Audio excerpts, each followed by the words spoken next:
Sa pagkakataong ito, bibigyang pansin natin ang ilang bahagi ng tahanang ibinahagi ni Alex Gonzaga. Blessed dahil tayo ay lumipat sa bago nating bahay. At paglipat natin sa bagong bahay, pumutok ang bulkan ni Mikey. At ito, magkakaroon din tayo ng bagong blessing. So, ito lang pala inantay ng ating baby na kailangan lang ay makalipat na tayo. So, I'm very, very excited to show you ang aming pinaghirapan for half a decade. Very good.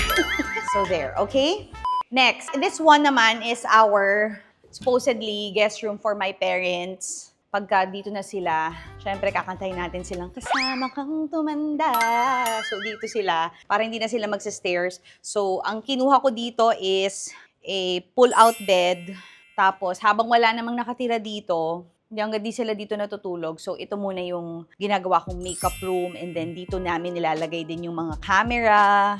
And then, iyan yung awards. And as you can see, kaya ako nadi-display yan. Nung in-invite ko si Bea Bores dito, tuwan-tuwa siya at nagulat siya na ako pala ay graduate, di ba? Hindi niya alam na nagtapos ako ng graduate. Hindi niya alam na nagtapos ako.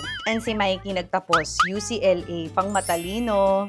And ako UANP, pang mayaman. Okay, and then of course, ito I haven't, ay may bintilador. Buksan nyo nga para yung medyo napapawisan na yung kipesta. Hindi ko ito masyadong dinidisplay, guys, sa lahat ng, kahit sa bahay ko sa Taytay, sa bahay namin sa Taytay, and even sa condo, hindi ko ito dinidisplay. But you know, they're all from Hupo, Philippines. Ang Hupo ay taga Taytay ang may-ari, so I'm very proud sa aming kababayan. And then, iyan, pwede mo siyang iba-ibahin ng ilaw. So, lahat ng mirrors ko. And then, ito is from Kanzen Home. Tapos, itong ating mga, is from Kanzen.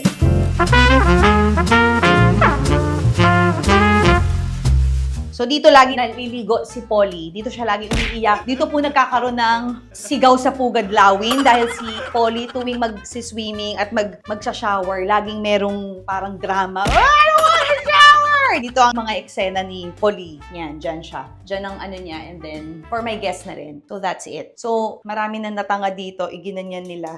Tsaka nila binuksan. Syempre, best.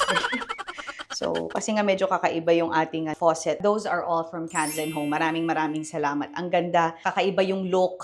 And of course, a family that Polaroids together visits the house together.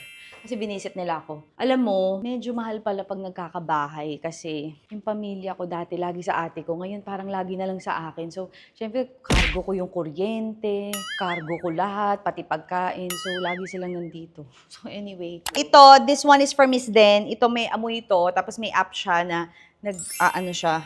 Every ilang minutes yan, oh. So, di ba? Aesthetic. Grabe, para tayo nagmamarathon, no? Yung sa hingal ko. And then this one is our powder room.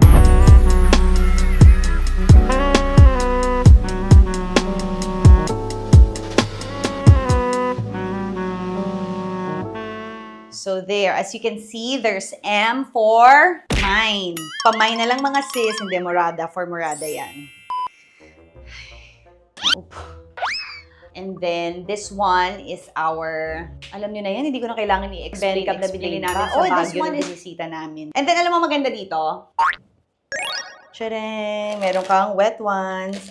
And then, may toothbrush. O, di ba? Galing. Di alam ng asawa ko. Kasi ganito yung sa taas namin. Di rin niya alam na nabubuksan ko. Bakit hindi alam ng asawa ko? Wala kaalam-alam si Mikey sa mga nangyayari dito sa bahay. And then this one, ito oh. Binili ko pa to nung 2018. Nag-ano kami ng ate. Nag-Paris kami ng ate. Sabi ko, bibili ako nito. One day, ilalagay ko sa powder room ko sa sarili kong bahay. And then finally, ito na. May sarili na tayong bahay. So, thank you, Lord.